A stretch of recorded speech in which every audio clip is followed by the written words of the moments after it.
Estar triste pode ser uma coisa boa? É sobre isso que eu quero tratar com você nesse episódio do Conversas Profundas dessa manhã. Quero basear essa conversa no texto de Coríntios, capítulo 7, segunda carta de Paulo aos Coríntios, capítulo 7, versículo de número 10. Porque a tristeza, segundo Deus, produz arrependimento para a salvação, e a ninguém traz pesar. Mas a tristeza, segundo o mundo, produz a morte. Então, tristeza, segundo Deus, produz arrependimento. Tristeza, segundo o mundo, produz a morte. Bom, o texto não começa... Eu quero falar hoje sobre tristeza, porque a gente vive essa época, né, dos sentimentos, das doenças emocionais, onde as pessoas tratam angústia no médico, onde as pessoas tratam,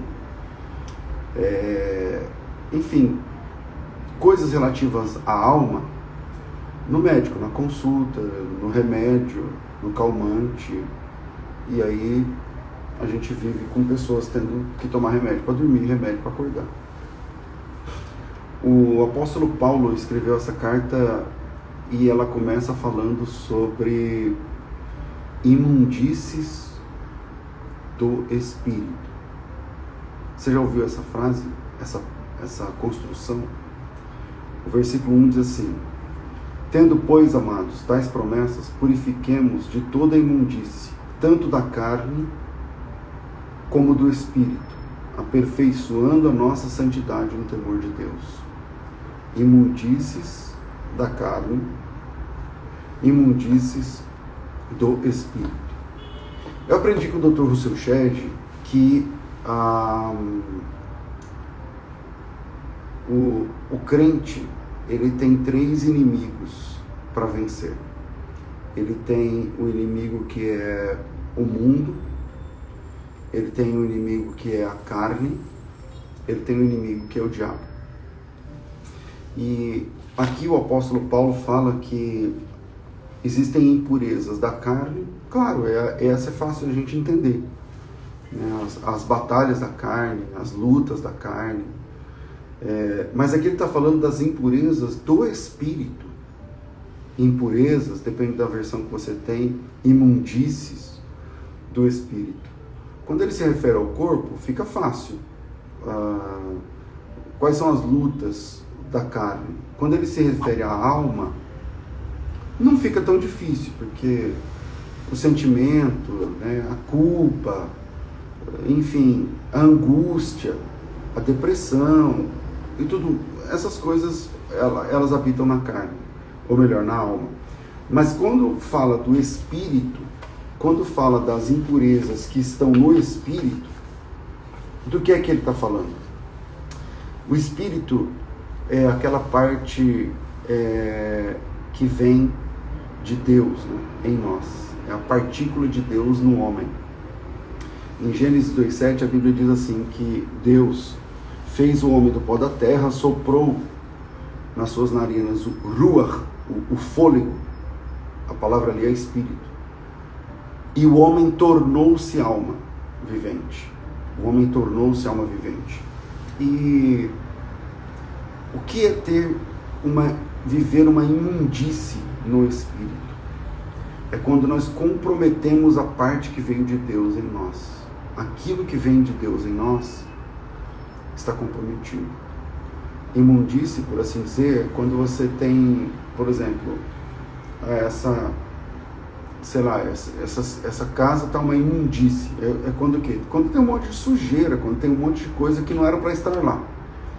Imundície no Espírito é quando a parte que veio de Deus, aquilo que nos faz levantar para a adoração, aquilo que nos faz adorar, aquilo que nos faz pregar, aquilo que nos faz amar, aquilo que vem de Deus em nós, está comprometido. Mas hoje eu quero falar sobre tristeza. O apóstolo Paulo, na sequência, eu estou só no versículo 1, mas vamos dar um salto aqui para o versículo 10, afinal nós temos sempre só 15 minutos. E no capítulo 7, versículo 10, ele fala assim: A tristeza segundo Deus,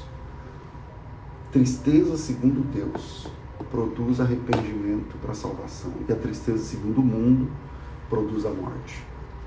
Primeira coisa, existem dois tipos de tristezas.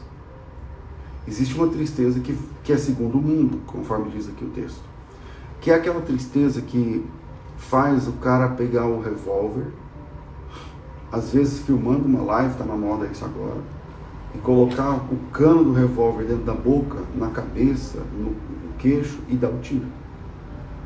Existe uma tristeza segundo o mundo. Eu estou falando agora do 5º andar aqui da Avenida Paulista, que faz o homem chegar aqui na Avenida Paulista e saltar do 5º andar, do 10º andar, do 30º andar.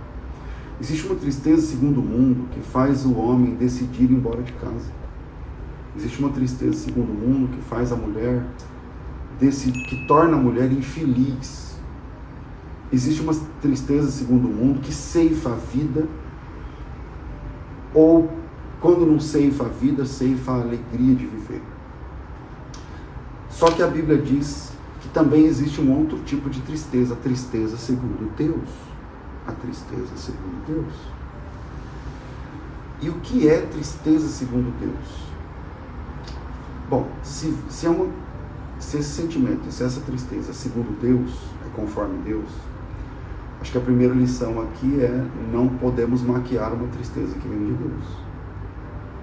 Não podemos maquiar uma tristeza que vem de Deus. E aí, nesse ponto, eu vou contra a nossa época, né? Para falar disso, eu tenho que ir contra a nossa geração. Para falar disso, eu tenho que ir contra os pregadores, os livros, os coaches, os expoentes. Porque qual é o mote de hoje? Não se entristeça. Qual é o mote? Deixa sua tristeza lá fora. Pastores falam isso. Deixa seus problemas lá fora, vem adorar. Qual é a tendência da nossa geração? Não se entregue. Não se entregue. Você não pode deixar que a tristeza abata você. Ok. Mas e se essa tristeza é segundo Deus? Então eu estou falando aqui, tem uma pessoa aqui no YouTube, que começa com J, dizendo assim: eu estou muito triste hoje, então essa palavra é para mim. Então vamos ver. E se essa tristeza for um projeto, um plano, um propósito, um caminho, uma estratégia de Deus? Pastor, como assim? Eu estou triste. Eu não consigo, todo dia eu choro. Eu estou depressivo, eu estou abatido. Tá, e se essa tristeza for segundo Deus? Aí você diz: tá, mas como é que Deus, que é todo bom, pode operar de uma forma que eu fique triste no meu coração? Então vamos ler o texto. Tristeza segundo Deus produz arrependimento para a salvação. Esquece a tristeza segundo o mundo. A tristeza segundo o mundo é aquela que produz a morte, a Bíblia diz. A tristeza segundo o mundo produz a morte. E vamos para a tristeza segundo Deus. Então, nesse momento a gente está caminhando na contramão, tá? Nesse momento eu e você estamos na contramão de uma avenida grande, larga, com tráfego gigantesco, e só a gente falando assim: calma, se você está triste, pode ser que seja Deus. Se você está triste, pode ser Deus nessa tristeza. Aí a próxima pergunta é: mas como pode ser Deus? É porque às vezes, por exemplo, vou ler um texto aqui de Tiago, capítulo 4, versículo 8. Se você está com a Bíblia próxima, pode ler, senão eu leio aqui para você. Chegai-vos a Deus, e Ele se chegará a vós outros. Purificai as mãos, pecadores, e vós de ânimo dobre. A palavra ali é o ânimo vacilante, né? E vós de ânimo dobre, limpai o coração, afligi-vos, lamentai e chorai, converta-se o vosso riso em pranto, e a vossa alegria em tristeza. Humilhai-vos na presença do Senhor, e Ele vos exaltará. Bom, aí você precisa ler o contexto e tal, mas o que o autor aqui está dizendo é que a tristeza também é uma ferramenta. A angústia também é uma ferramenta. Dias atrás eu falei sobre a filosofia estoica e acha que no Conversas Profundas, eu não sei qual foi o episódio, mas eu disse que citei Marco Aurélio, um antigo filósofo do século II, que a época que escreveu isso, inclusive, era imperador de Roma, e ele dizia assim, que o que atrapalha a ação favorece a ação, o que fica no caminho torna-se o caminho, o obstáculo é o caminho. A tristeza é grande? Tá, como a gente pode usar essa tristeza? Como a gente pode utilizar essa tristeza em favor de uma vida cristã abundante? O texto que nós lemos hoje diz que a tristeza, segundo o mundo, opera morte. A tristeza que você está sentindo, ela te empurra para a vida ou te empurra para a morte?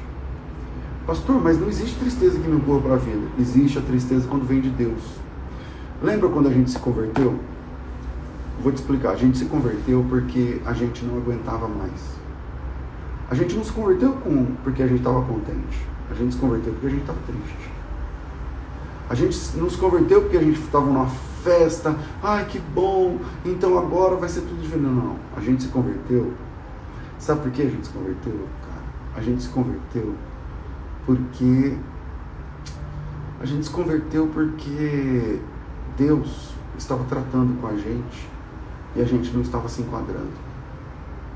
Os altos padrões de Deus, de santidade, de moral, de honestidade, de dignidade, a gente não se encaixava nesse padrão.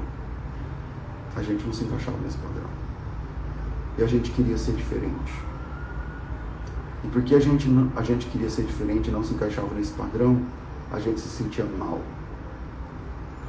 A gente se converte chorando, porque a gente não consegue alcançar os altos padrões de Deus. E nessa tristeza, houve uma decisão. Eu me entrego, eu me rendo. A conversão é uma rendição. A conversão é o fim de uma batalha que a gente perdeu. Por isso que a gente se rende. Se render significa, levantei as mãos, perdi. Não, eu estava errado, eu errei, não quero mais ser desse jeito. Eu me rendo, eu me entrego. Eu perdi.